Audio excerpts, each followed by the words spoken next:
Bismillahirrahmanirrahim. Assalamualaikum warahmatullahi wabarakatuh. Alhamdulillah. Alhamdulillah rabbil alamin. Alladzi ja'alana min ibadihi at-tawwabin wal mutatahhirin.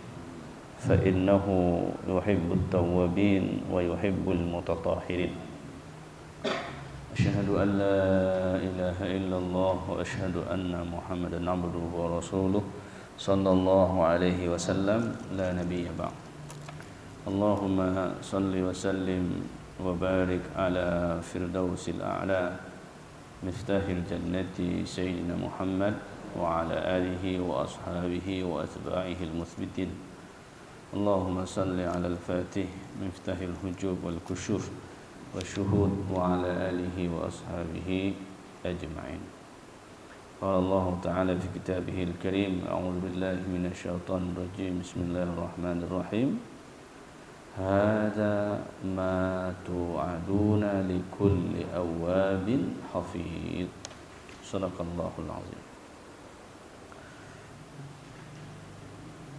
Puji beserta syukur kita kepada Allah Subhanahu wa taala atas segala rahmat, nikmat, karunia yang Allah berikan kepada kita semua.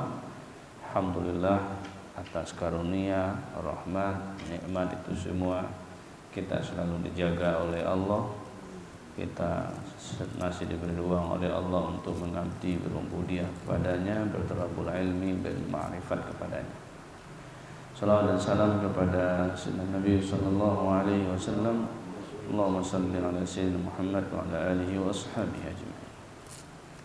Baik Bapak dan Ibu yang dirahmati oleh Allah, sebelumnya kita sudah membahas terkait dengan al-fuqara ya.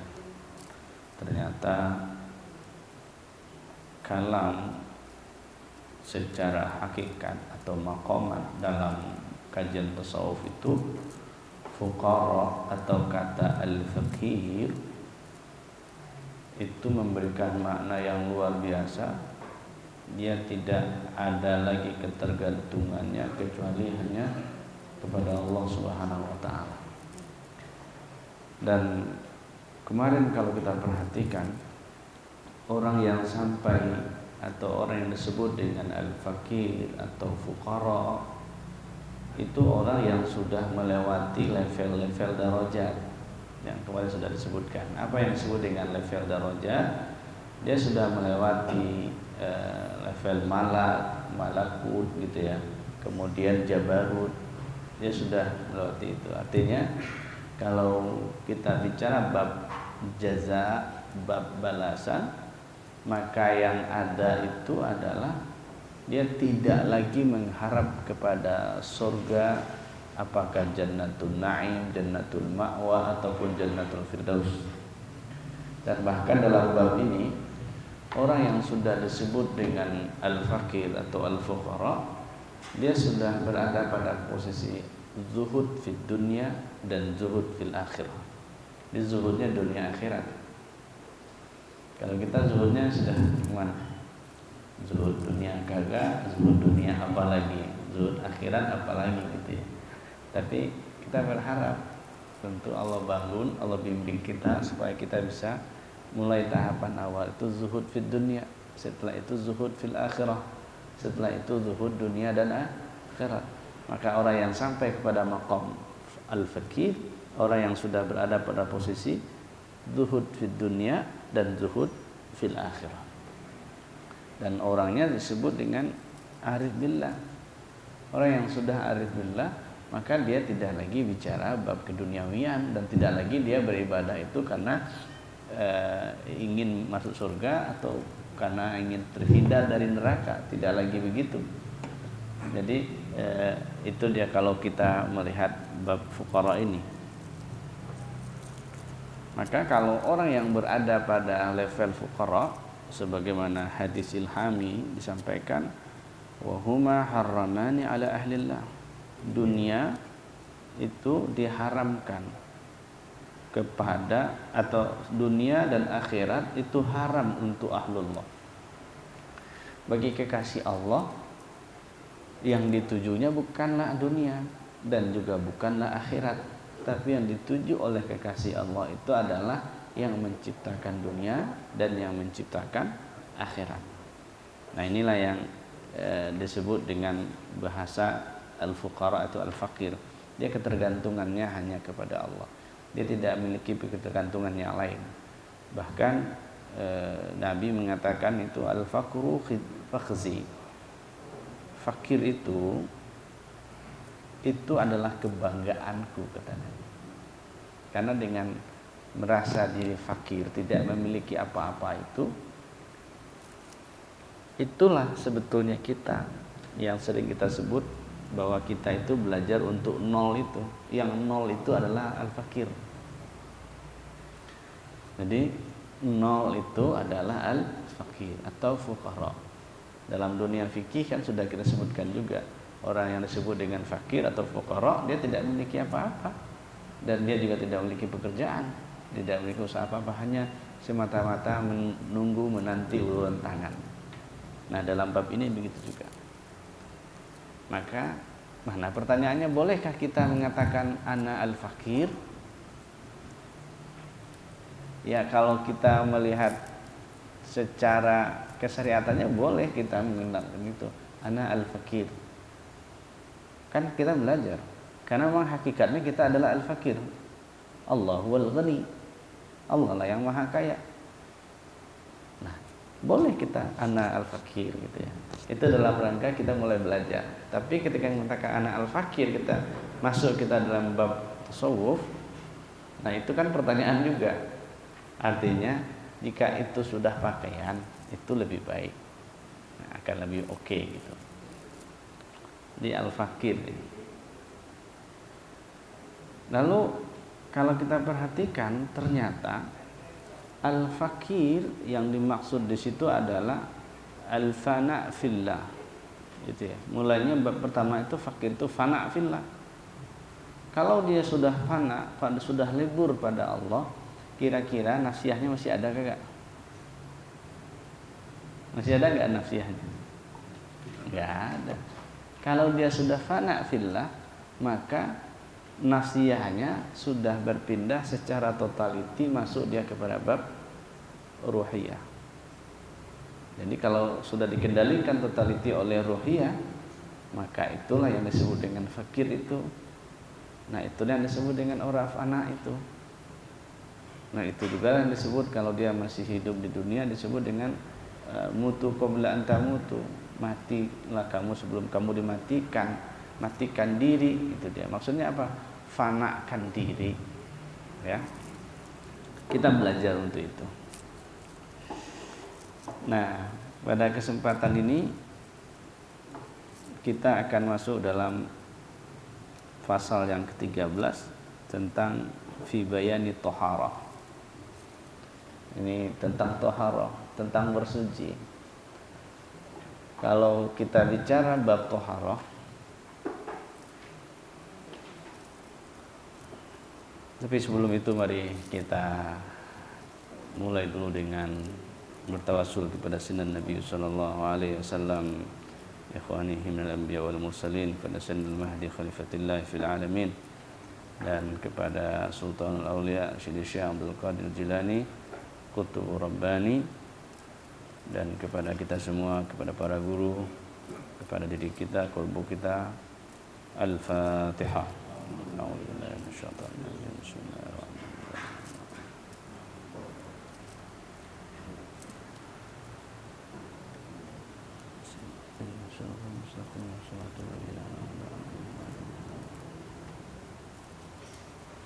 Bismillahirrahmanirrahim.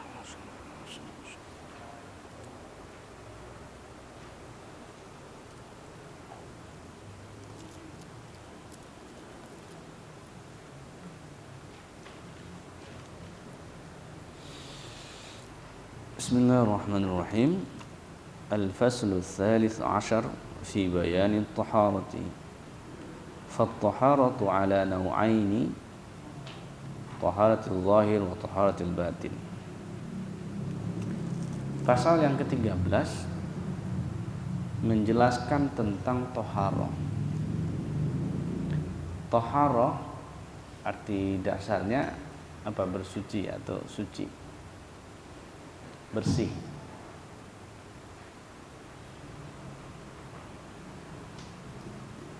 Lalu toharoh itu ada dua, ada toharoh secara zahir dan ada toharoh secara batin. Nah, ini kita coba lihat.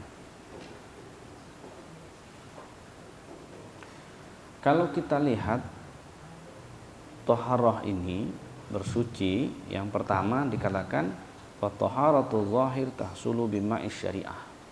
Kalau kita bersuci dari yang zahir, maka untuk bersucinya menggunakan air secara syariat. Ini berkaitan dengan ada jasadiyah, ada ruhiyah, ada jasmaniyah, ada ruhaniyah, kayak gitu ya. Secara jasadiyah yang disebut dengan template ini atau dalam bahasa kita yang sering kita sebut itu adalah al-qalib. Qalib ini kalau dia tidak bersih, maka cara membersihkannya dengan apa? Nah, itu ya. Cara membersihkannya dengan air. Kalau dalam fikih kita mendapatkan bahwa bersuci itu menggunakan apa saja? Bersuci pertama menggunakan air. Kalau air tidak ada pakai apa? Tayamum. Pakai debu ya. Tentunya debu yang suci. Maka kita lihat dulu yang pertama. Yang pertama itu mesti bima syariah, ada kelihatan airnya atau bendanya ada. Apa saja yang kita bersihkan? Apa saja yang kita bersihkan? Kalau kita masuk dalam kajian bab wudu ya, anggota wudu kita itu kan itu yang dibersihkan. Nah, tapi sebelum itu, ini badan kita ini semua mesti dibersihkan dulu. Jika dia kotor secara jasadiah. Kalau dalam ilmu fikih, orang yang suci itu dari apa? Suci dari hadas dan najis. Nah, pertanyaannya, kalau kita tanya kita yang berada di ruangan ini sekarang sudah suci belum dari hadas dan najis? Sudah. Mesti dijawab sudah. Karena kita masih lihat dari tatanan zahir. Kita belum masuk dalam tatanan batinnya. Secara zahir, tubuh kita yang suci dari hadas dan najis itu cek dulu. Badannya ada hadas enggak? Hadas itu ada berapa? Hadas besar dan hadas kecil. Kalau hadas kecil apa tuh? Kencing, apalagi keluar angin dan macam-macam. Itu juga hadas besar. Hadas besar junub ya. Lalu caranya gimana? Kalau hadas besar mesti mandi wajib. Mesti mandi wajib itu. Tapi kalau hadas kecil cukup dengan berwudu. Nah, jadi dua-duanya mau mandi hadas atau berwudu, alatnya apa? Air. Jika tidak ada air, dengan debu ya, debu yang suci tentunya. Nanti jangan salah paham pula. Jika berada di padang pasir lalu junub misalnya, guling-guling ya. Jangan salah kaprah. Guling-guling aja ini, lagi mandi gitu kan. Lagi mandi gitu. Nah, itu juga diperhatikan. Nah, dalam prosesi berhadas itu jadi catatan penting. Kemudian yang kedua dari najis. Najis ini ada berapa? Yang pertama najis ringan. Itu cara membersihkannya gimana? Nah, dipercikkan air seperti kencingnya anak bayi ya, bukan anak kecil. Kalau anak kecil masih. Nah, iya. Nah, kemudian yang kedua najis sedang. Contohnya apa? Hah? BO, kencing. Itu cara bersihnya gimana? Siram sampai bersih ya, sampai hilang baunya. Kemudian yang ketiga najis mughalladhah. Contohnya apa? Liur anjing, apa lagi? Babi dan seterusnya. Cara bersihnya gimana? 7 kali. 7 kali apa, Pak? Nah, ini cara membersihkannya pakai air 7 kali lalu diselingi dengan tanah. Itu secara zahir begitu. Jika itu telah dilakukan, maka kita sudah bersih secara zahir. Nah, ketika sudah kita lakukan itu, sudah bersuci, sudah istinja juga, kemudian secara zahir semuanya sudah bersih. Itu secara zahirnya. Nah.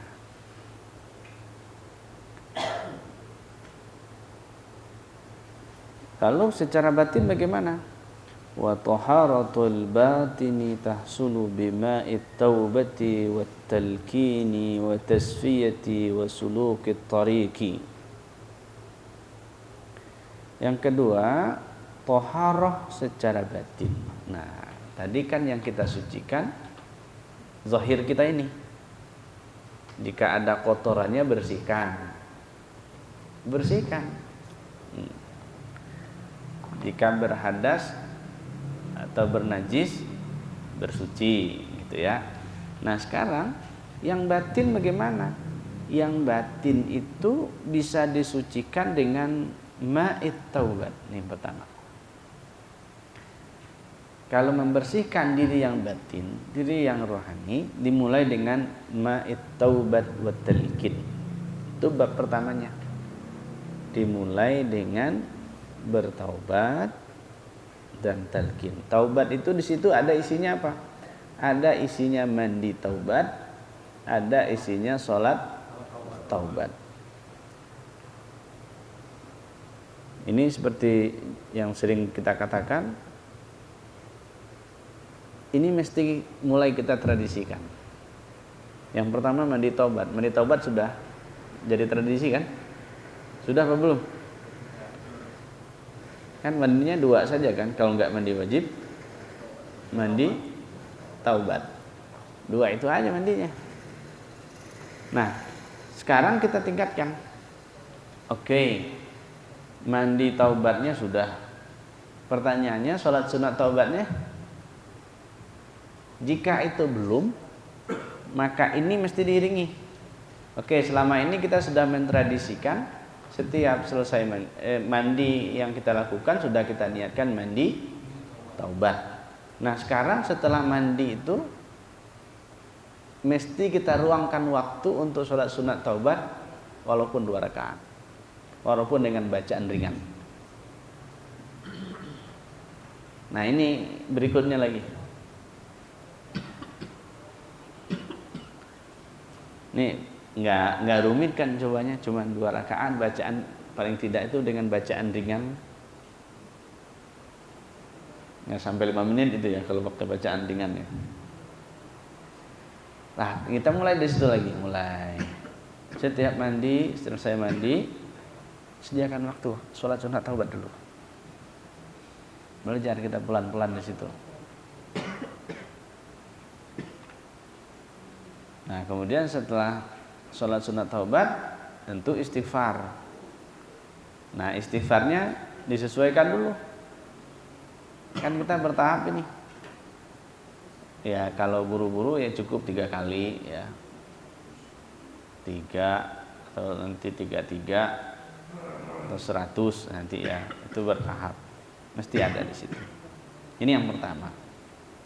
taubat, mandi taubat, sholat sunat taubat, lalu istighfar di situ. Lalu berikutnya ada bimbingan yang disebut dengan talqin. Jadi talqin itu dalam rangka atau proses untuk membersihkan batin kita. Dimasukkanlah kalimat Allah ke dalam kolbu supaya kolbu itu bisa bersih dia dari afatul qulub, dari penyakit hati itu bersih dia.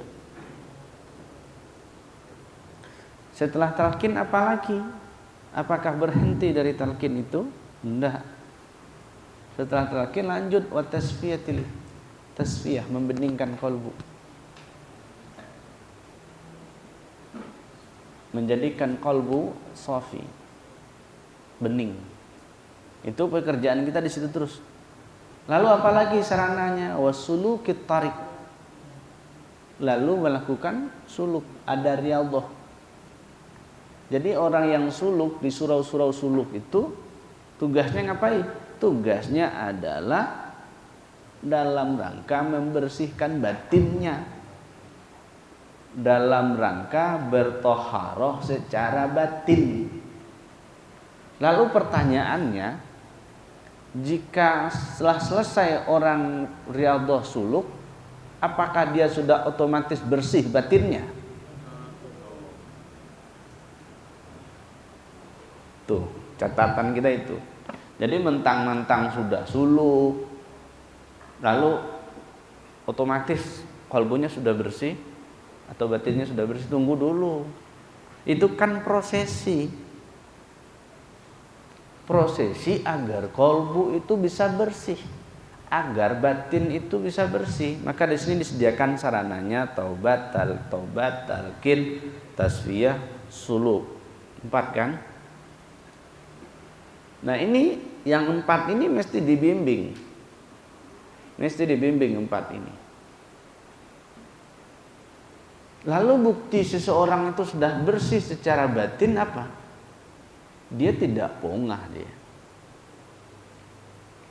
Dia tidak jemawa. Jika dipuji orang, dia tidak jemawa. Jika dicaci orang, dia tidak marah, tidak minder. Kan ini prosesi-prosesi dalam pembersihan itu. Dan satu hal juga yang harus kita pahami, jika dalam prosesi pembersihan tentu kadangkala ada sakitnya juga enggak? Kalau orang kurat, korengnya. Koreng itu kalau mau dikasih obat kan dibersihin dulu ya. Itu ketika dibersihin ada sakit nggak tuh? Perih nggak tuh? Nah itu. Jadi orang yang mau bersihin batin kadangkala mesti begitu. Oh, kadangkala babnya itu di bab material misalnya. Bersihin juga. Oh, ternyata kolbu itu isinya duit ya. Duit itu dibersihkan dari kolbunya. Atau kalau Anda dalam kolbunya kerja, pas mulai dia bersihin, berhenti kerja dia. Itu prosesi juga itu. Itu yang dibersihin. Suluk itu hanya sarana. Artinya apa? Apakah selesai suluk itu orang tidak lagi zikiran? Itu masalahnya. Orang yang selesai suluk nggak lagi zikiran itu berarti nggak ada efeknya juga. Padahal ini hanya di bab riyadhah. Ini hanya di bab latihan.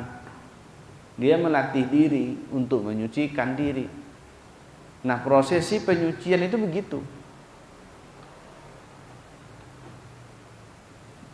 Coba yang sudah pernah suluk misalnya, itu kan akan terasa.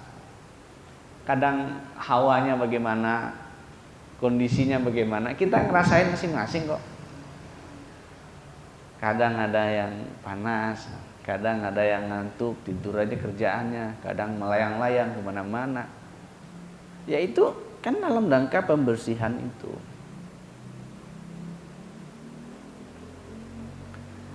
Lalu berikutnya di bab suluk ini juga menjadi catatan kita, jika ada orang selesai suluk tapi perilakunya makin menjadi-jadi, jangan salahkan suluknya, berarti dia nggak bersih, dia bersuci.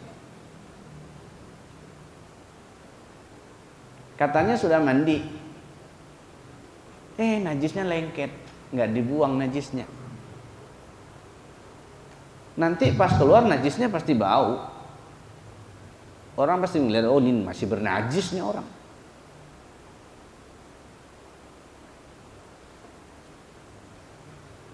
Ada enggak orang selesai mandi masih bau? Ada. Artinya apa? Berarti tidak. Ya kalau kita lihat anak-anak ya, anak-anak itu kadang mandinya asal-asalan saja kadang. Kalau istilah lainnya disebut mandi bebek aja. Celup, naik, udah jalan.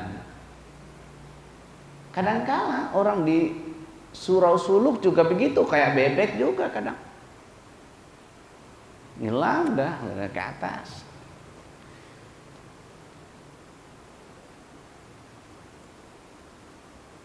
Artinya yang ingin kita sampaikan juga adalah jangan nanti kalau ada case-case ya, jangan salahkan tempat suluknya, salahkan orangnya, berarti dia nggak benar bersucinya, nggak benar bersihnya, mandinya nggak bersih, atau mandinya sudah kena air semua tapi nggak pakai sabun, atau kalau sudah pakai sabun salah milih merek sabun, berbau dia, atau najisnya tidak hilang dia. Nah itulah yang mesti kita lakukan dalam bab pembersihan, dalam bab pensucian. Najis itu kan mesti hilang bentuknya, benar nggak? Kalau masih ada, misalnya kalau di baju, kalau najis itu kelihatan di baju, maka bersihkan dulu sampai tidak kelihatan. Satu, bekasnya tidak ada. Setelah itu apa lagi? Baunya masih bau nggak? Nah ini nih yang masalah kadang-kadang kita itu. Suluk, oke, najisnya sudah nggak kelihatan, tapi baunya masih ada. Itu kadang-kadang. Maka prosesinya itu dia. Dalam pembersihan diri itu, dalam tazkiyah itu. Jadi ternyata tidak main-main bab itu. Karena suluk itu sarana untuk membersihkan diri. Sarana. Nah tentu dalam proses pembersihan gitu godaannya juga banyak. Godaannya juga banyak.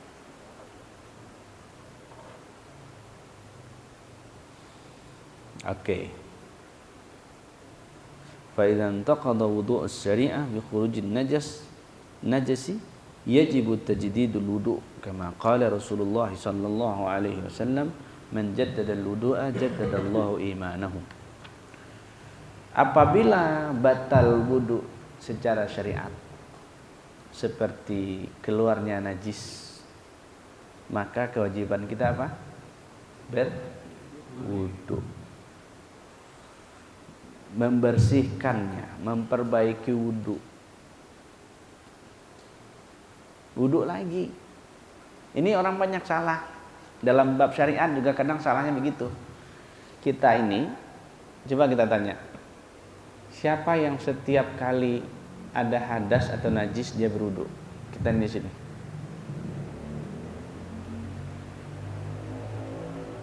Paham enggak maksudnya? Kadang-kadang ya. Setiap lepas wudu langsung wudu lagi. Itu yang kita tanya itu secara syariat. Ada enggak itu kita lakukan? Jika belum, maka nanti ini jadikan tradisi. Batal wudu, cepat wudu lagi. Usahain, kita coba pelan-pelan. Ini kan jelas ini, apabila wudunya batal, wudu lagi, perbarui wudu. Ini kan kalamnya kan suci. Kita belum masuk. Orang masih memahami berwudu itu kalau mau sholat, gitu. Kalau ini enggak, kita belum bicara bab sholat sebentar lagi belakang. Mesti suci dulu kita. Kalau batal wudu ya wudu lagi, perbaharui wudu. Maka dalam Hadis ilhami itu man jaddadal wudu'a jaddadallahu imanahu. Siapa yang memperbarui wudunya, maka Allah juga akan memperbarui imannya. Apa poin yang ingin sampaikan di situ? Poinnya adalah secara zahir kita itu tidak boleh batal wudu. Enggak boleh batal wudu. Enggak boleh batal. Kalau secara ilmu fikih yang membatalkan wudu apa saja? Termasuk di situ bersentuhan ya. Nah, kemudian apa lagi? Keluar sesuatu dari depan dan belakang. Itu mesti. Dan kena najis ya. Itu harus duduk lagi kita. Bersih-bersih. Itu secara zahirnya begitu.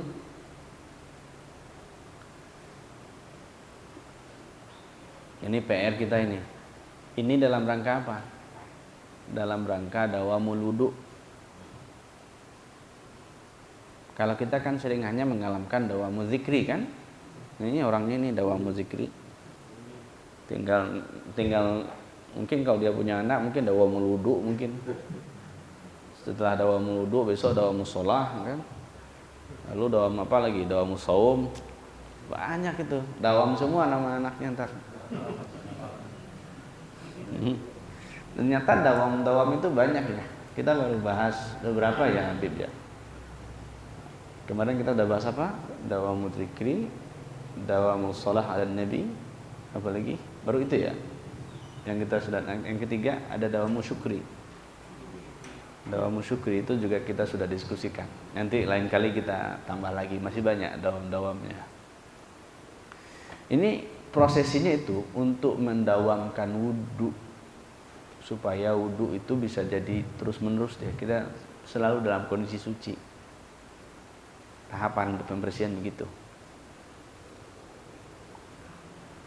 Fa idza intaqada wudu' al-batin bil af'ali az-zamima wal akhlaqi radiyah kal kibri wal hikdi wal hasad wal ujubi wal ghibah wal kidbi wal khiyanah yani mislu khiyanatil 'ain wal yadain wal rijlain wal udhnain kama qala Rasulullah sallallahu alaihi wasallam al-'ainani tazniyani wal udhnani tazniyani fatajdiduhu wudu' al-batin bi ikhlasi at-taubati an hadhihi al-mafsadat.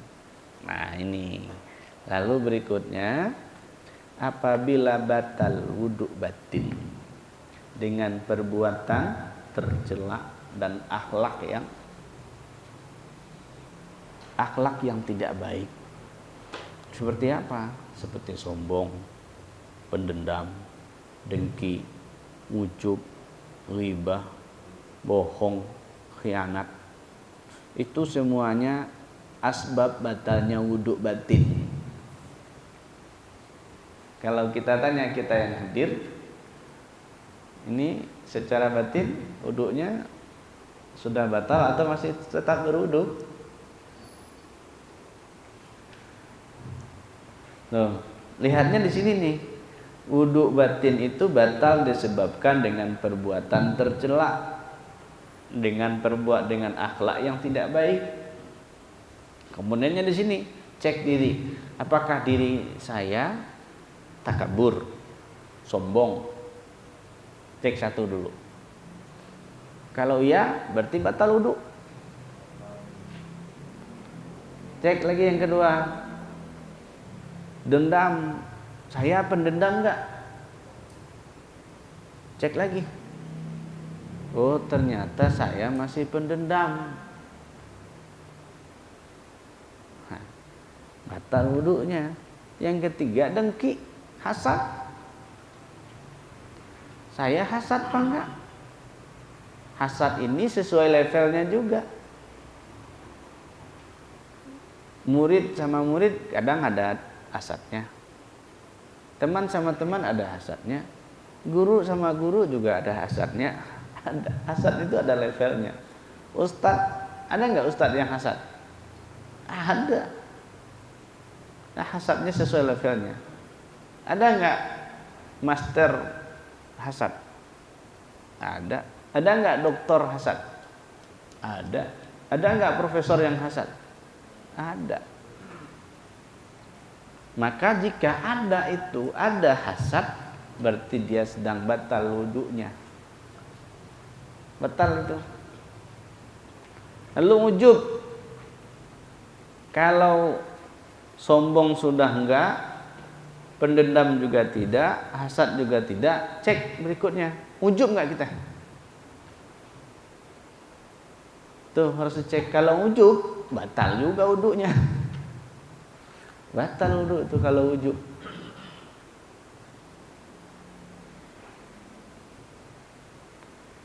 Lalu khianah, ghibah, menggunjing. Dari tadi sudah berapa kita menggunjing?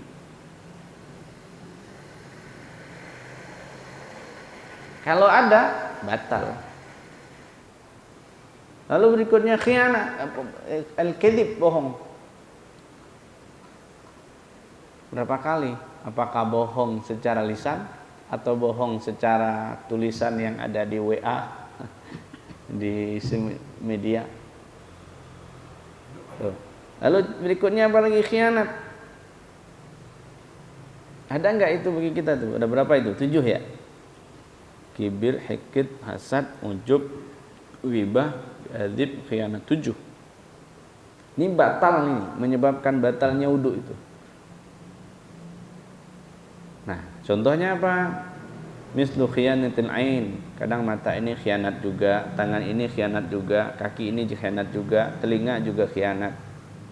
Maka dikatakan di dalam hadis Nabi Muhammad SAW, riwayat Imam Ahmad dalam musnadnya, ainani tazniyani wa udhunani tazniyani.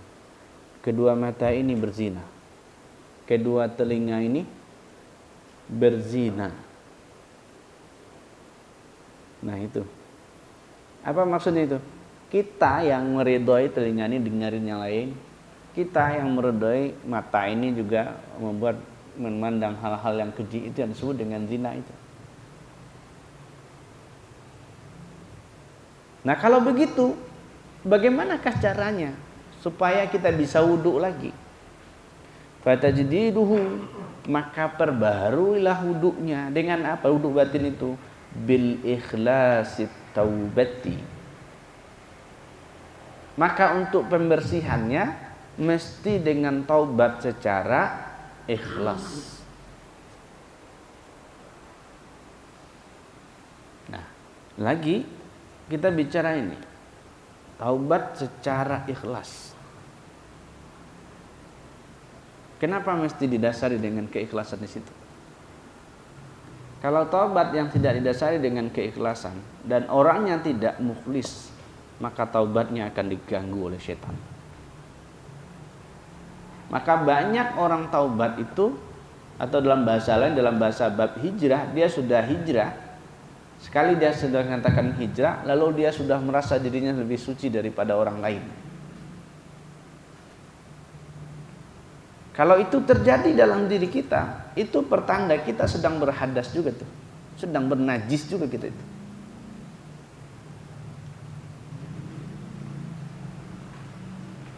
Nah itulah yang perlu kita perhatikan, ikhlas, bi ikhlasi taubat itu.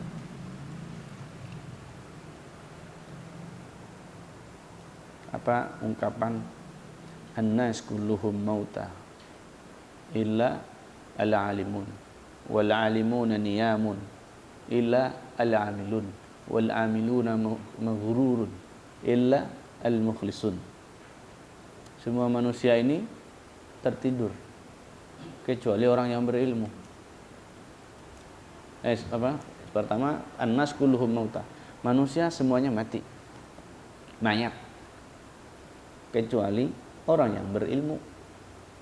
Orang yang berilmu itu tertidur, kecuali orang yang beramal. Orang beramal itu tertipu, kecuali orang yang ikhlas. Maka orang yang ikhlaslah yang tidak bisa tertipu. Orang ikhlas yang tidak bisa tertipu. Dan dalam jaminan iblis laknatullah alaih, dia juga mengeluarkan kalam bahwa yang tidak bisa diganggu, yang tidak bisa digoda dari umat manusia keturunan Bani Adam itu adalah hamba Allah yang ikhlas. Hamba Allah yang ikhlas. Maka syarat taubat itu mesti ada ikhlas di dalamnya. Jika najis-najis, jika hadas-hadas secara batin tadi itu banyak dalam diri, maka itulah yang perlu dibersihkan. Bersihin itu. Bi ikhlasi taubati an hadhil mafsadat. Dengan ikhlas untuk membersihkan semuanya. Kalau tidak ada dasar keikhlasan, maka yang 7 tadi itu tidak bakalan suci dia. Tidak bakalan bersih dia dari diri kita, terutama dalam kalbu kita. Nggak bersih dia.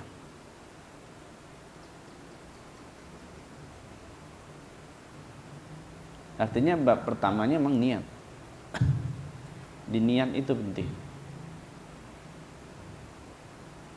Godaan besar itu bagi orang yang katanya sudah bertaubat, katanya sudah berhijrah, merasa dirinya telah suci. Atau dalam bahasa lain disebut dengan sok suci atau merasa suci. Nah, kalau masih merasa masih sok, ternyata yang tadi itu najisnya hilang tapi baunya masih ada. Itu bahayanya. Wa tajdidul inabah bin nadmi wal istighfar wal istighal bi qam'iha minal batil. Lalu memperbaharui inabah, kembali kepada Allah Subhanahu wa taala dengan penuh penyesalan. Jadi taubat itu jangan saya sudah taubat, enggak. Mesti ada diiringi an-nadamatut taubah. Mesti diiringi di situ dengan penyesalan. Setelah penyesalan apa lagi? Mesti diiringi di situ dengan istighfar. Penyesalan, istighfar, lalu menyibukkan diri untuk menghilangkan mafsadat itu.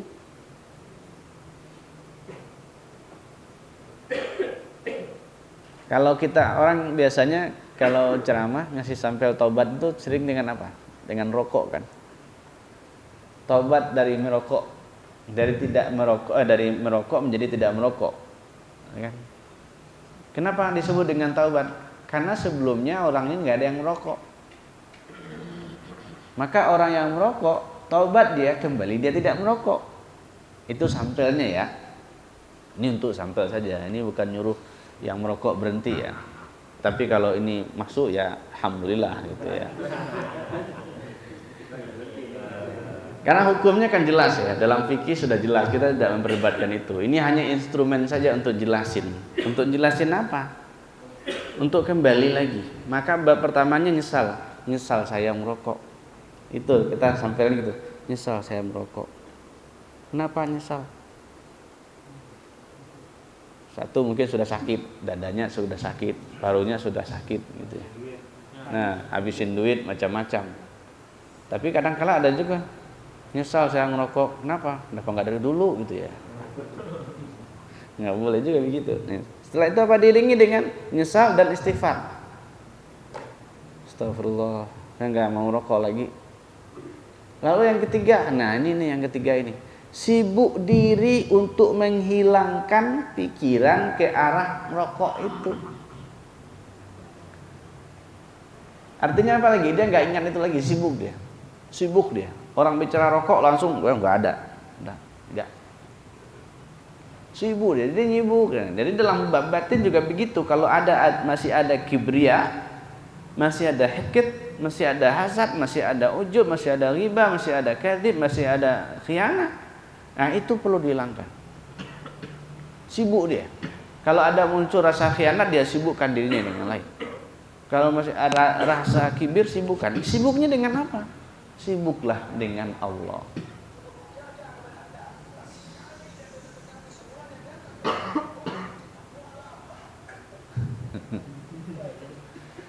Sibuk itu. Jadi menyibukkan diri, maka sibukkanlah dirimu kepada Allah. supaya batinmu jadi bersih. Kalau kita gimana? Menyibukkan diri kepada selain Allah. Kalau kita menyibukkan diri kepada selain Allah, itu pertanda apa? Pertanda kita berhadas atau bernajis tuh. Itulah yang kita bersihkan agar kita menyibukkan diri kita dengan Allah. Nah, kebanyakan menyibukkan diri dengan selain Allah aja. Sibuk dengan dunia, sibuk dengan pekerjaan, sibuk dengan anak dan istri dan sebagainya. Lupa kita menyibukkan diri kepada Allah. Nah, gambaran tadi orang yang disebut katanya dia sudah bertaubat, lalu dia sudah suluk juga. Yang kebanyakan itu kelihatan apa? Yang ada itu mersum. Istilah yang kemarin disampaikan oleh Ibnu Ajibah. Hanya casingnya saja. Kita kan itu yang kita khawatirkan. Casing kita seperti orang soleh, tapi kalbu kita nggak soleh. Jangan sampai begitu. Kalau masih sebatas casing saja itu kita belum suci, masih berhadas dan masih bernajis itu.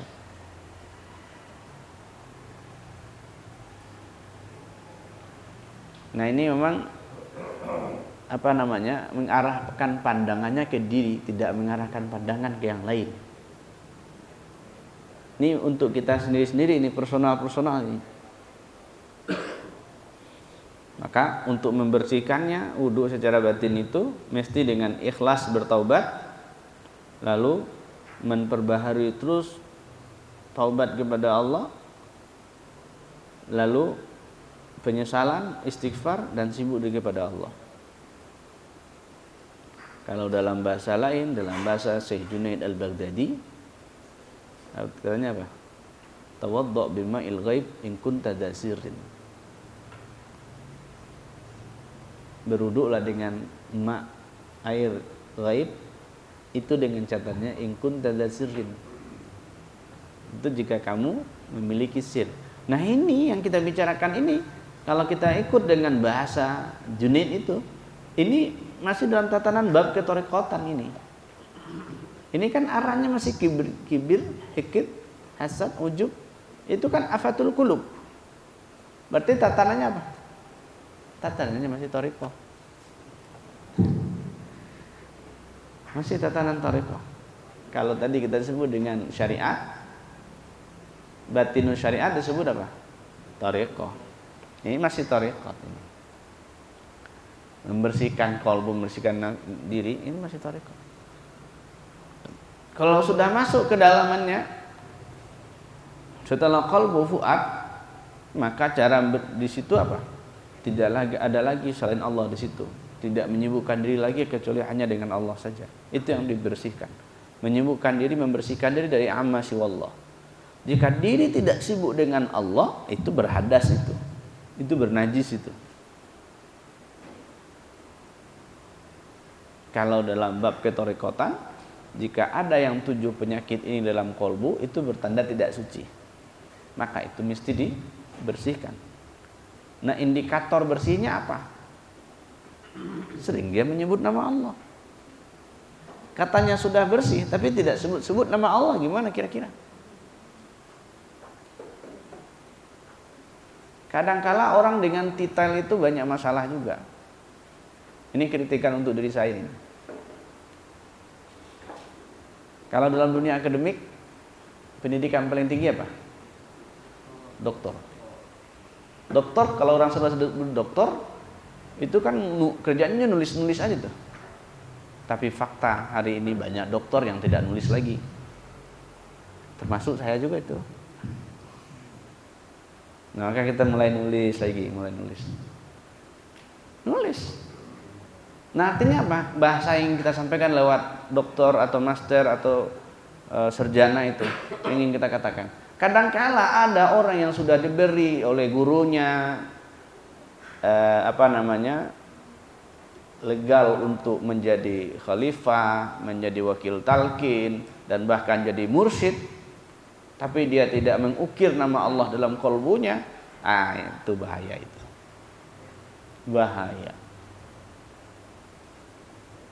Sangat bahaya sekali. Maka itulah pekerjaan yang mesti dilakukan. Maka jangan mentang-mentang sudah diijazahi mursyid, sudah diijazahi khalifah, lalu tidak mau zikiran lagi, tidak mau wiridan lagi. Salah itu. Tertipu itu. Bahaya.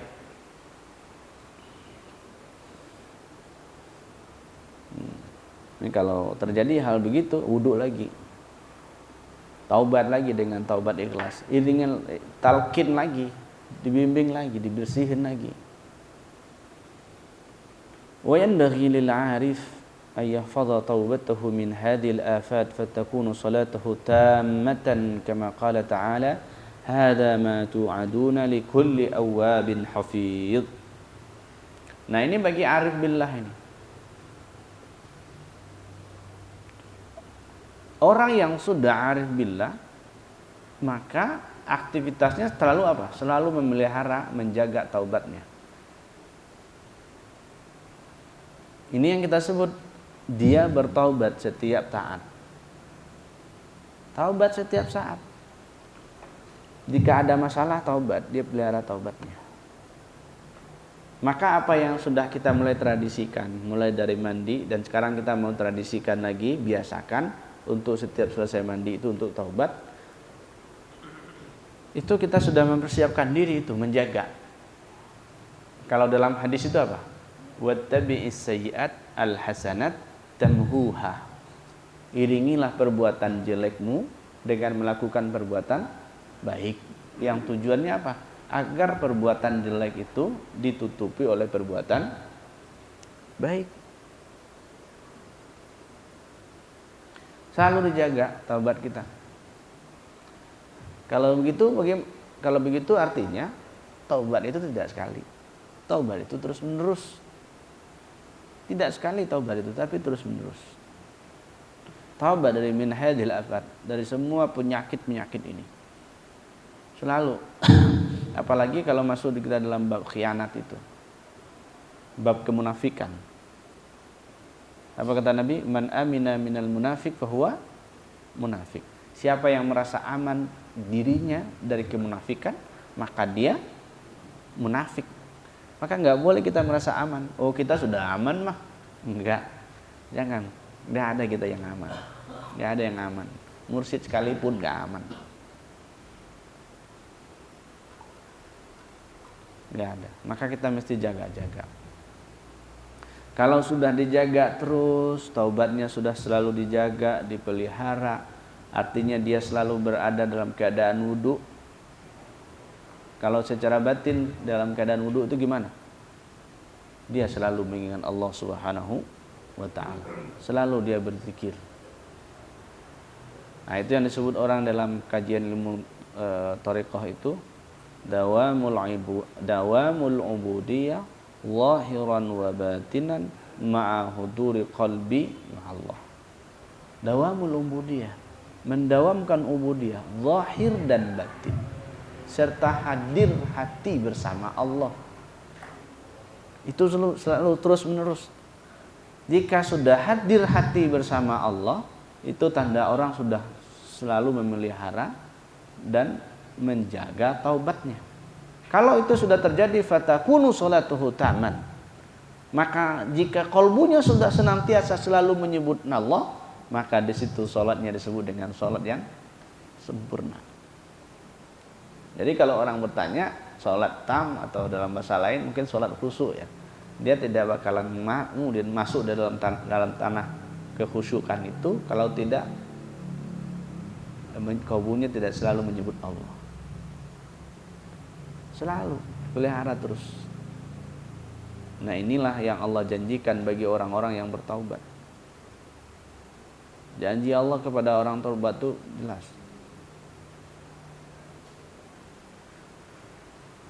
Kadangkala kita hamba ini kadang nggak nyadar Allah itu betapa maha baiknya kepada kita.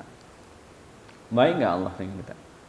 Sangat baik sekali Allah dengan kita. Bahkan jika kita melakukan perbuatan kemaksiatan, Allah segera panggil, wasari'u ila maghfiratin mir rabbikum. Segera kepada ampunan Allah. Segera. Lalu begitu juga dengan orang-orang yang melakukan perbuatan fahisyah dan orang-orang yang menzalimi dirinya. Ingat Allah. Kembali kepada Allah dan taubat kepadanya. Nah, kadang-kala kan kasus kita di prakteknya, di kalam taubat ini mudah sekali dikalamkan. Selalu masalah kita itu di prakteknya. Ujian praktek ya. Prakteknya di situ. Maka ini ada kaidah. Fa wudu'u zahir wa salatuhu muaqqatah. Maka wudu secara zahir itu solatnya ditentukan, itu solat 5 waktu itu. Jika mau solat 5 waktu mesti wudu dulu.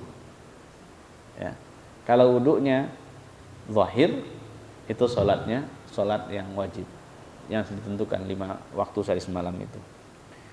Wa wudu'ul batin wa salatuhu mu'abbada fi jami'i umrihi fi kulli yawmin wa lailatin muttasilatan.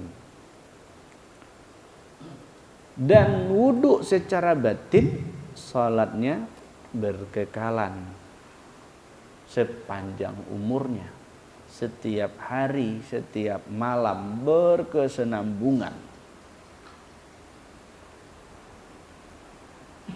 Nah, inilah kalau orang begini maka cocoklah kalam hasbi rabbi jalallah ma fi qalbi ghairullah. Kalau sudah begitu itu bertanda orang sudah berwudu batin.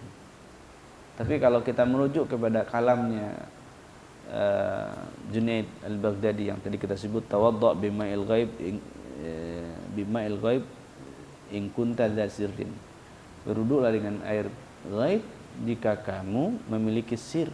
Nah, apa yang disebut dengan ma'ul ghaib itu? Ma'ul ghaib itu adalah air yang turun dari kebeningan bihar lautan Jabarut. Jadi turunnya Zasirin itu orang yang sudah tempat nongkrongnya Jabarut, mainnya Jabarut tuh. Artinya ya orang yang memiliki akses itu dikasih akses, lalu dikasih caranya gimana. Tapi syarat pertamanya mesti sofi qalbunya. Jadi kalau qalbu nggak sofi, nggak bakalan bisa masuk dalam tawaddu bima'il ghaib in kunta dzasirrin tadi itu.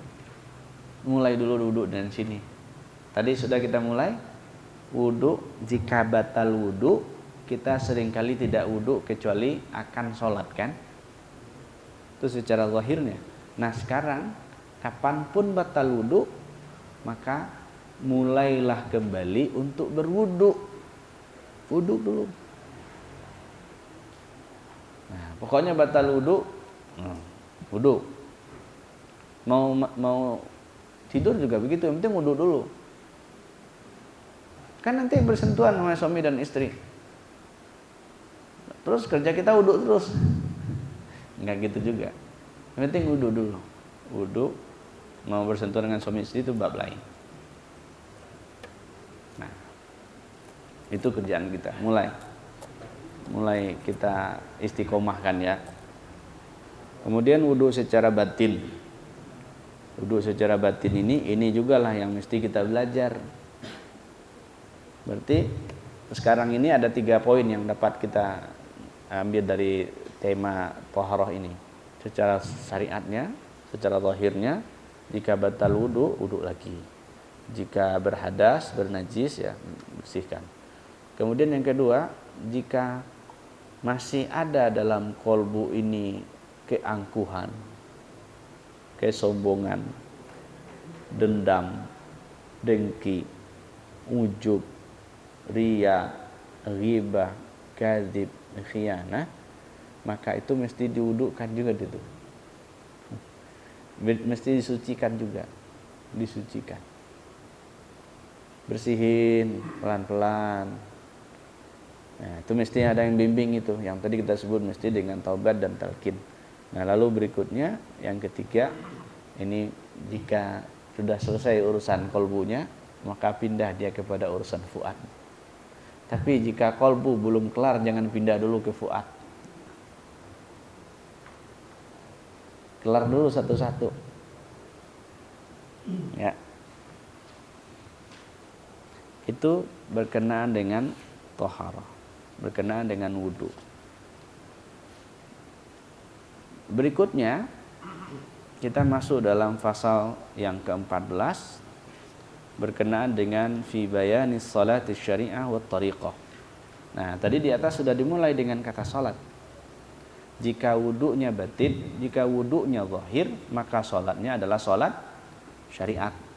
Jika wudunya batin, maka salatnya adalah salat. Nah, ini dia salat tariqah yang ini akan kita sebut ini. Amma as-salatu syariah faqad ulimat bihadhihi al-ayah hafizu 'ala as-salawat wal muradu minha arkanul jawari dhahirah bi harakatil jismaniyah mithl al-qiyam wal qira'ah wal ruku' was sujud wal qu'ud was sawt wal alfaz walidhalika ja'a al-fadl jami' yakni qala ta'ala hafizu 'ala salawatis wusta ya. Salat secara syariah itu seperti sudah diketahui dari ayat Allah, peliharalah salatmu. Pelihara salat. Salat yang 5 waktu sehari semalam itu pelihara. Wal muradu minha arkanul jawarih. Apa yang dipelihara? Rukunnya secara jawarih, anggota tubuhnya mesti. Kadang-kadang ini kan jadi masalah juga bagi kita ini. Dalam gerak salat, tadi kita bicara wudu, dalam gerak wudu kadang-kala kita banyak korupsi juga. Misal membasuh wajah ya. Kembali sedikit kita kepada bab wudu secara zahir, membasuh wajah kadang-kala enggak sempurna juga kita. Maka basuhlah wajah itu secara sempurna. Maka kalau ada videonya Gus Kohar ya, sedang ada, masih ada, atau karena kita ribat sedang ini ya, sedang diretas channelnya, jadi nggak bisa. Di situ masih ada wudu, jelaskan. Lalu membasuh tangannya juga begitu, sampai ke siku ini. Kadangkala banyak juga orang yang tertipu. Yang paling banyak tertipu itu malas itu kadang ibu-ibu, apalagi kalau kondangan. Ya kan? Nah, membersihkan tangannya gimana? Kadang sampai sini. Ini bahaya. Atau sampai sini. Ininya nggak basah, ininya. Nah, itu artinya dilihat bab kesempurnaan di situ. Jadi geraknya juga mesti dipelihara. Mesti dipelihara. Jangan kita wudunya seperti anak-anak. Kalau anak-anak ya kadang ada sempurna, kadang tidak. Ya begitu juga dalam mendidik bab ini. Saya kalau perhatiin anak saya itu wudu, kadang sempurna, kadang tidak. Pas diingatin, baru gini juga tuh. Nah kadang-kala kita ada begitu juga. Nah begituan itu harus dipelihara, dijaga. Nah itu bab wudu. Jika bab wudunya masalah, maka masalah juga dia dalam sholatnya. Jika wudu tidak sempurna, maka sholatnya nanti juga tidak sempurna. Maka gerak wudu itu juga disempurnakan. Disempurnakan ya. Basuh mukanya sempurna. Setelah itu 3 kali. Basuh tangannya juga begitu. Menyapu kepalanya juga begitu. Bagian telinganya juga begitu. Kemudian kakinya juga begitu. Peliharalah anggota tubuhmu yang zahir dari gerakan-gerakan sholat itu. Nah ini banyak masalah juga orang. Gerakannya nggak sempurna. Maka gerakan itu juga sempurna. Jika kita dalam bab sholat misalnya, dalam Imam Syafi'i, kan takbir itu mesti sampai di sini ya. Kalau perempuan kan cukup begini doang. Jadi perempuan jangan begini pula. takbirnya Allahu Akbar, enggak begini. Ikutin. Lalu kita juga gitu. Lalu letakkan tangannya sempurna. Jangan begini, kadang kayak orang malas juga kan. Ada nggak yang kayak orang malas juga? Itu sempurnakan, berdirinya sempurna. Terus jadi kita bicara geraknya ini. Lalu tangannya, kalau kita lihat Abah Gurus Kumpul tuh begini gitu. Ya. Nah, gerak sempurna, taruh tangan kanan di atas tangan kiri. Lalu apalagi gerakan rukuknya juga sempurna, jangan asal rukuk saja. Benerin. Datar deh.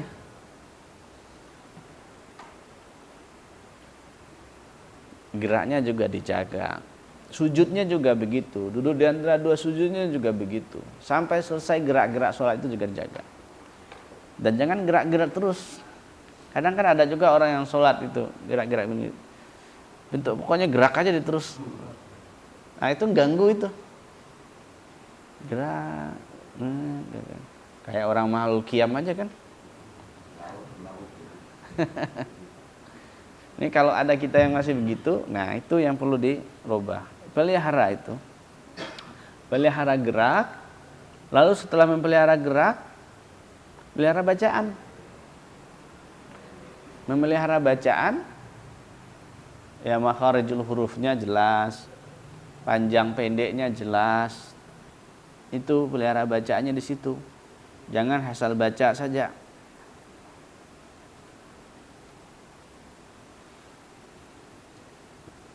Nah, di sini berdiri, membaca, ruku, sujud ya, duduk. Lalu suara dan lafaznya. Jadi maksudnya itu makharijul huruf ini mesti benar kita tuh. Maka minimal dalam bab sholat itu, bacaan sholat itu mesti oke. Ini kan kita bicara bab kesyariatan ini. Itu perlu diperhatikan dalam bab kesempurnaan.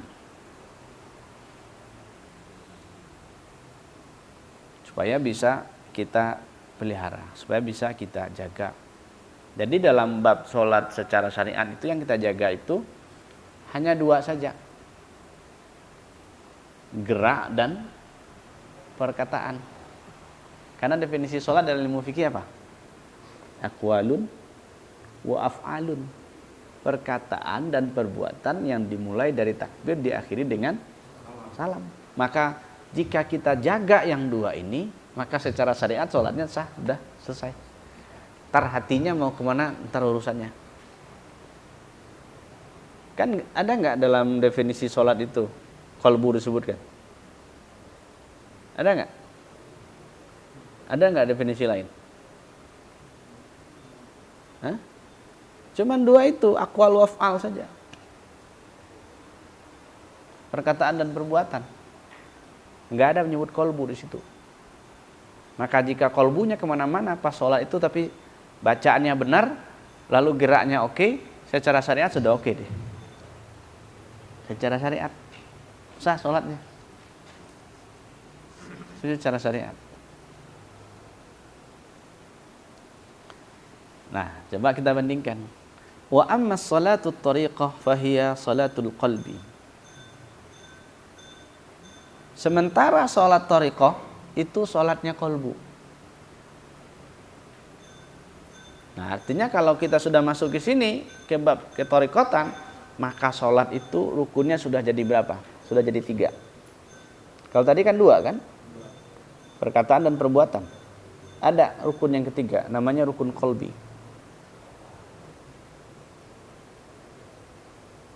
Kalau dia sudah masuk dalam bab ini, memelihara qalbunya, selalu mengingat Allah Subhanahu wa taala, ini sudah masuk dia ke rukun yang ketiga ini. Maka pembicaraan kita kalau sudah masuk di dalam bab ketariqatan, tapi dalam sholat dia masih kasaf kepada yang lain, itu bertanda sholatnya masih di syariat. Tapi jika sudah mulai stabil, qalbunya sudah mulai aktif, itu baru masuk bab thariqah. Belum masuk bab hakikat, baru thariqah. Belum lagi kita bicara bab kemakrifatan. Baru dari sisi thariqah. Dan waktunya berkekalan. Beliau mengambil argumentasi sholat wusta itu, sholat qalbu itu di perkataan Allah di surah Al-Baqarah, wassalatil wusta. Sholat wusta itu dia sebut dengan sholatnya qalbu. Kenapa disebut wal muradu minas sholatil wusta sholatul qalbi?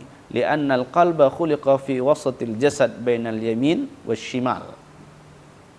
Tuh.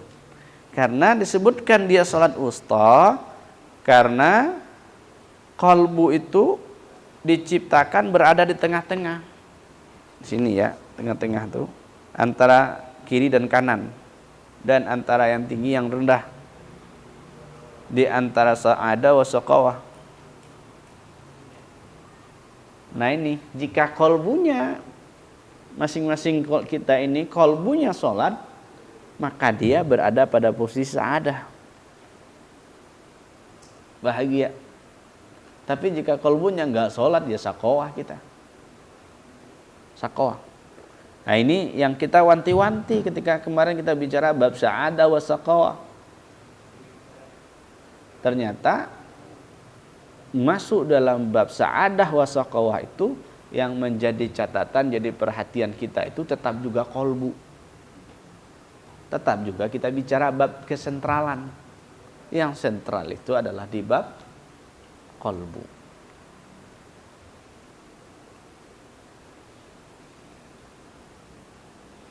Kama qala Rasulullah sallallahu alaihi wasallam, al-qalbu baina usbu'ain min asabi'ir rahman yuqallibuha kaifa yasha'.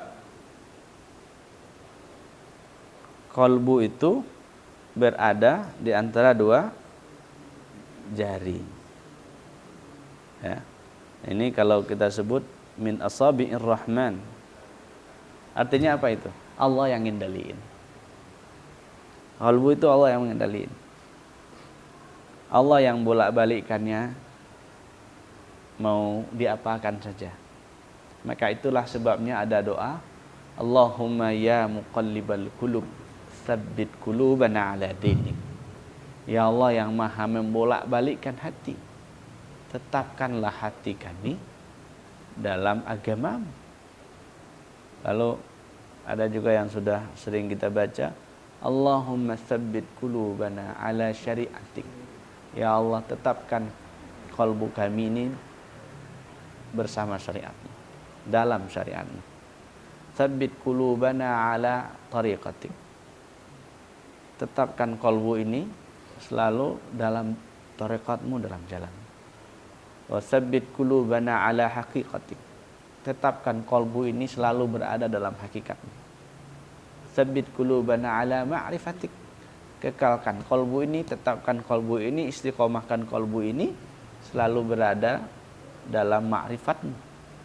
Nah inilah yang kita minta kepada Allah. Allah yang membolak-balikkan itu semua. Maka kita minta kepada yang membolak-balikkan itu. Maka kita sandarkan itu semua kepada yang berkuasa itu. Kadangkala kan kita masih mengatakan masih kita-kita saja. Semuanya masih kita. Nah itu pertanda memang itu sedang berhadas atau sedang bernajis itu. Jadi kalau masih ada orang mengaku, ada orang membanggakan diri, apalagi nyombong dan sebagainya, oh itu berarti dia sedang berhadas atau bernajis dia. Kalau Anania masih aktif, oh itu bertanda cek itu. Itu sedang berhadas atau bernajis itu. Kalau berhadas, hadasnya hadas besar atau hadas kecil. Kalau najis, najisnya najis mukhaffafah, mutawassit atau mughalladhah. Itu dicek itu. Yang tahu ya kita. Kan kita yang tahu diri kita. Bagaimana kita yang tahu.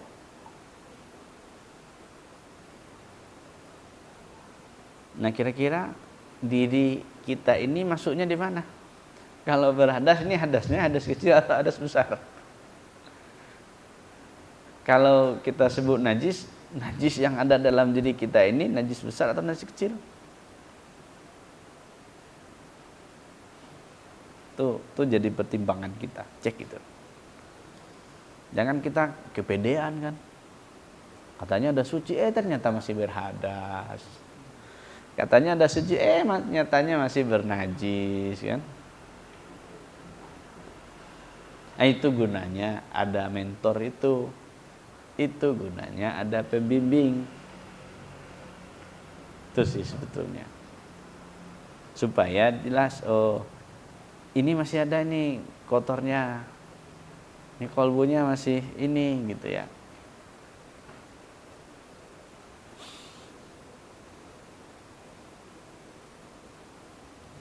Wal muradu minal asbi'aini sifatai al-qahar wal lutf.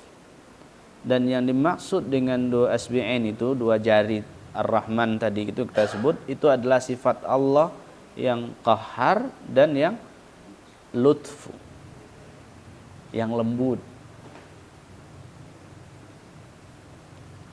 Lianna Allah Ta'ala munazzahun anil asabi' فبدليل هذه الآية والحديث يعلم أن الأصل صلاة القلب. Nah, ini menunjukkan bahwa beliau adalah Ahlussunnah wal Jamaah. Dia tidak termasuk dalam kategori orang yang tasbih dan tajsim. Kenapa dikatakan di sini makna dua jemari itu adalah sifat qahar dan sifat lutfu? Itu menunjukkan bahwa Allah itu bersih dia dari bentuk tasbih dan tajsim. Allah itu bersih dari itu. Bersih Allah dari tajsim. Jadi jangan ada lagi membayang-bayangkan gitu ya. Enggak.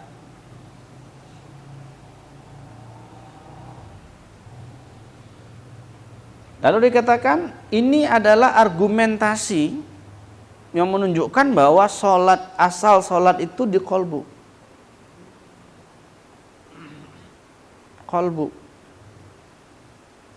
Fa idza ghafala an salatihi fasadat salatuhu. Apabila dia lalai dari salatnya, batal salatnya.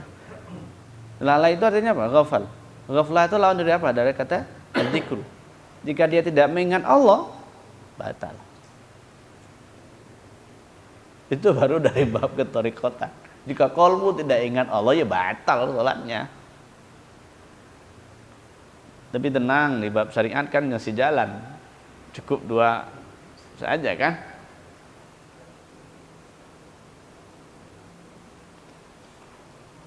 Begitu juga sholat secara jasadiyah atau jawari.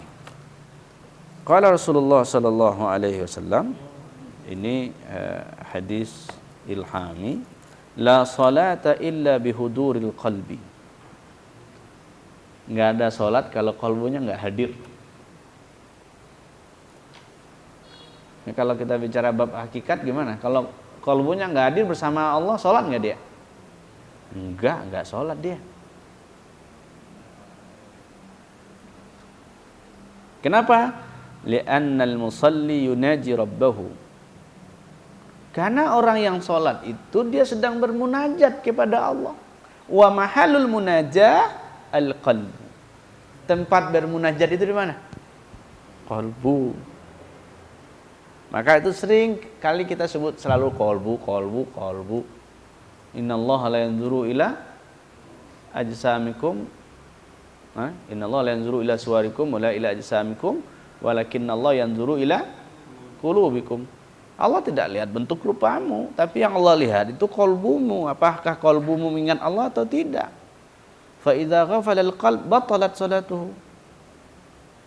Kalau qalbunya lalai, batal salatnya.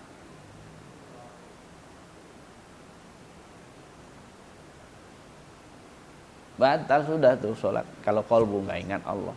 Nah, inilah pentingnya kenapa kita mesti bersuci secara zahir dan batin. Supaya qalbu itu bersih dia. Karena qalbu itu asalnya yang tadi kita sebut ya, li'annal qalba aslun wal baqi tabi'u lahu. Yang asal itu qalbu, kalau jawari anggota tubuh dia ngikutin saja. Kama qala Nabi sallallahu alaihi wasallam, "Ala inna fil jasadi mudghah idza salahat salaha jasadu kullu wa idza fasadat fasada jasadu kullu, ala wa hiya qalb." Ketahuilah bahwa sesungguhnya dalam jasad seseorang itu ada segumpal daging, apabila dia baik maka baik semuanya. Tapi apabila dia rusak, rusak semuanya. Ketahuilah itulah qalbu. Makanya lagi-lagi sentralnya qalbu. Jika qalbunya rusak, rusak semua. Kan tugas kita itu bagaimana selalu memperbaiki qalbu itu. Selalu mengislah. Qalbu itu memperbaiki, mengislah. Kalau kita kan masih banyak penyakitnya di situ. Dihina orang masih marah. Lalu dipuji orang masih bangga, senang gitu. Ya salam, kapanlah kita ini jika dihina biasa aja. Lalu jika dipuji sama saja. Itulah latihan kita. Kalau kita dihina memang wajar, kita ini adalah makhluk yang hina. Kan bagaimana kita kalamkan? Ya kita hina, benar hina. Semestinya orang yang dihina-hina itu terima kasih orang yang menghinanya. Bahwa lewat lisan orang itu menunjukkan jati diri orang itu. Kan atas izin Allah juga orang berkata begitu. Untuk mengembalikan kepada, oh ya, kita menghina. Yang tidak hina itu Allah. Jika kita dipuji, maka kembalikan pujian itu hanya milik Allah.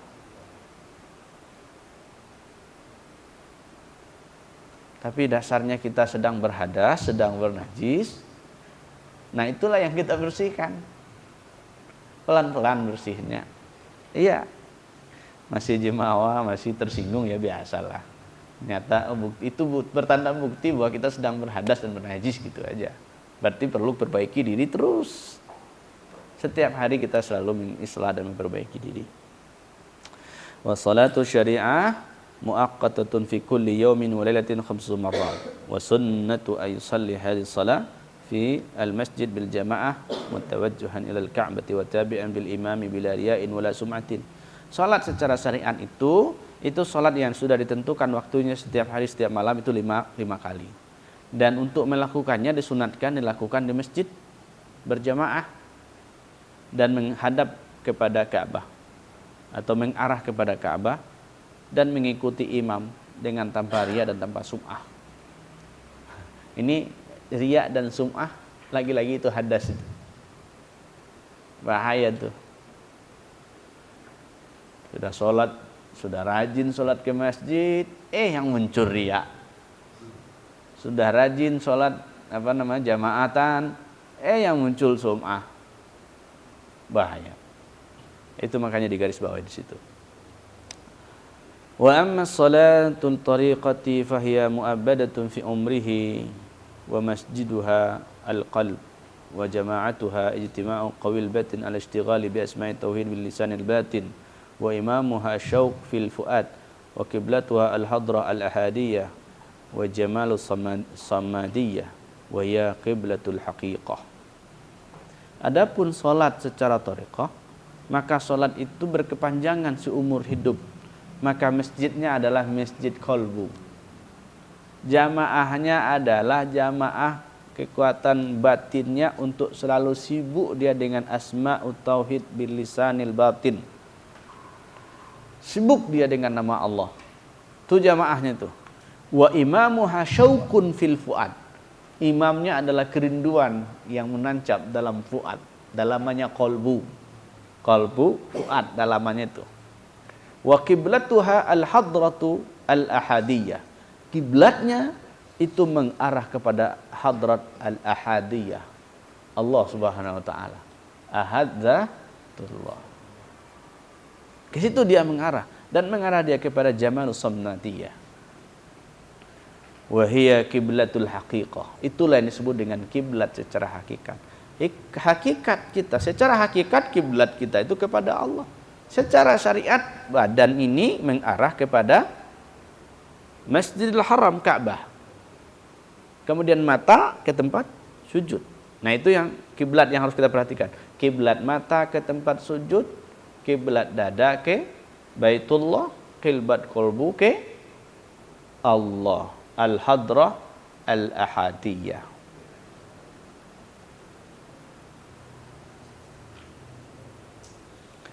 Nah, kalau begitu wal qalbu war ruh masyghulun bihadhihi shalah 'ala dawam. Lagi-lagi dawam. Ya kan? Maka kalbu dan ruhnya mesti sibuk dia dengan salat seperti ini, selalu didawamkan. Selalu menghadap kepada Allah al-hadrah al-ilahiyah al-ahadiyah itu. Selalu ngadep di situ. Selalu bertawajuh. Dari mana tawajuh itu kita ngadap sendiri pada Allah tuh.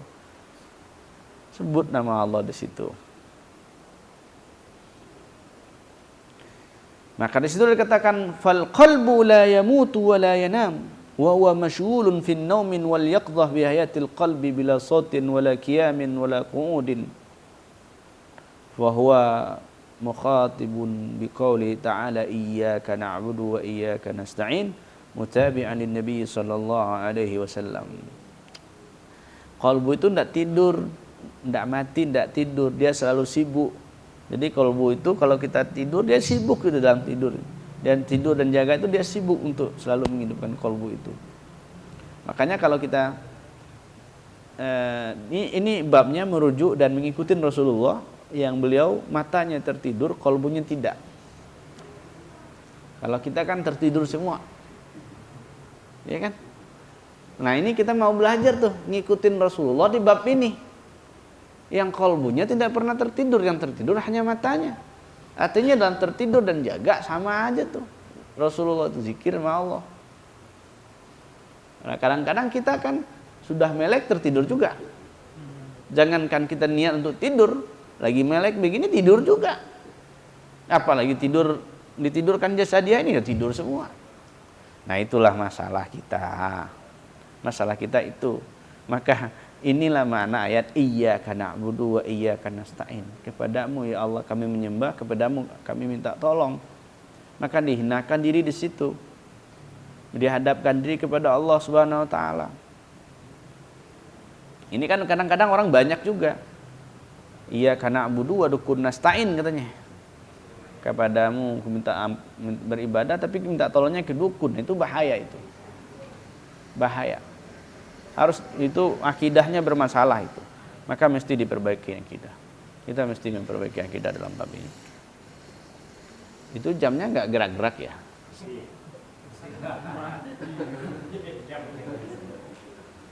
Saya kira masih jam segitu, masih lama. Hah? Oh 11 kurang, ada satu paragraf lagi kita pulang. قال في التفسير القاضي في هذه الآية إشارة إلى حال العارف وانتقاله من حال الغيبة إلى الحضرة فاستحق بمثال هذه الخطاب كما قال صلى الله عليه وسلم الأنبياء والأولياء يصلون في قبورهم كما يصلون في بيوتهم أي مشغولون بالله ومناجته لحياة قلوبهم فإذا اجتمعت صلاة الشريعة والطريقة ظاهرا وباطنا فقد tammatis salah. Ini dia mengutip tafsir Al-Qadi untuk menjelaskan makna ayat ini. Isyarat yang terkandung di dalamnya adalah bahwa hal dan ahwal orang arif itu adalah dia dari ghaib berpindah dia kepada hadrah. Dari tidak tampak menjadi nampak. Jadi dari tidak nyata menjadi nyata. Jadi terhijab menjadi tidak terhijab. Itu dia. Maka para nabi dan rasul atau para nabi dan para aulia Allah itu dia salat di kuburnya. Yusalluna fi kuburihim kama yusalluna fi buyutihim. Sebagaimana mereka salat di rumah mereka. Artinya apa? Mereka itu sibuk dengan Allah, sibuk bermunajah kepada Allah untuk menghidupkan kalbu mereka. Ini maksudnya apa? Itu ma'rifat. Jadi al-anbiya wal auliya yusalluna fi kuburihim itu salatnya adalah salat kema'rifatan untuk selalu menambah ma'rifat-ma'rifatnya. Lalu dikatakan apabila dihimpunkan antara salat syariat dan salat thariqah, zahir dan batin, sempurnalah salat. Jadi salat yang sempurna itu apabila zahirnya salat, batinnya juga salat, maka itu yang disebut dengan salat yang tam, yang sempurna.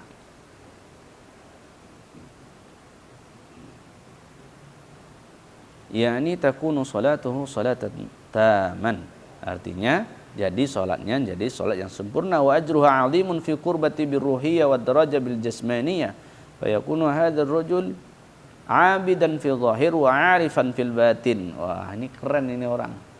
Kalau terjadi begini, menggabungkan salat zahir dan batin, maka laki-laki orang ini disebut secara zahir dia abid. Secara batin dia disebut dengan arif. Jadi arif dan abid. Jadi nggak boleh dipisah, jangan pisah antara abid dan arif. Kita kan sering disuguhkan dengan apa? Perbedaan dengan abid dan arif, seolah-olah si arif ini nggak abid dia. Nggak begitu. Himpunkan antara abid itu nama bagi zahir. Arif itu nama bagi batin.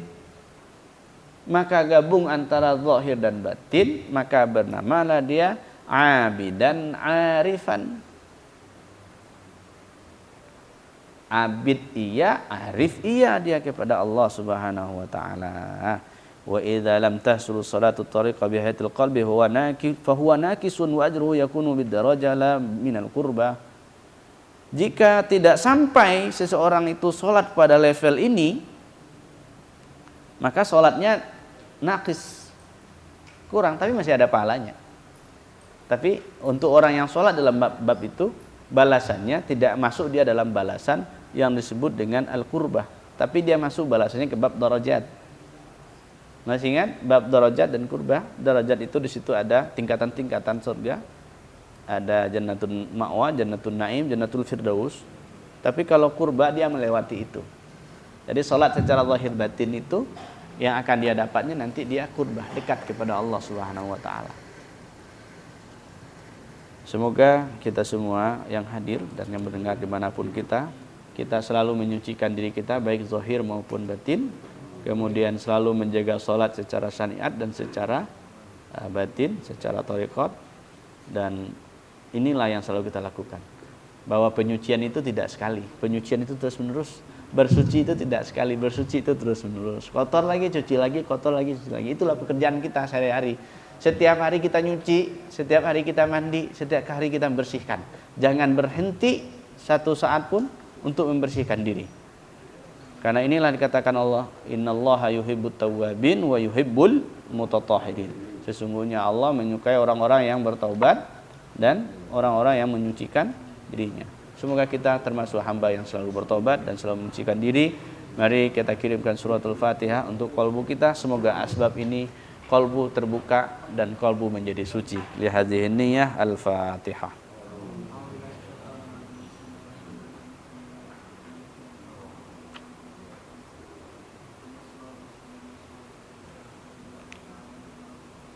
Amin ya rabbal alamin. Sallallahu ala sayyidina Muhammad. Assalamualaikum warahmatullahi wabarakatuh.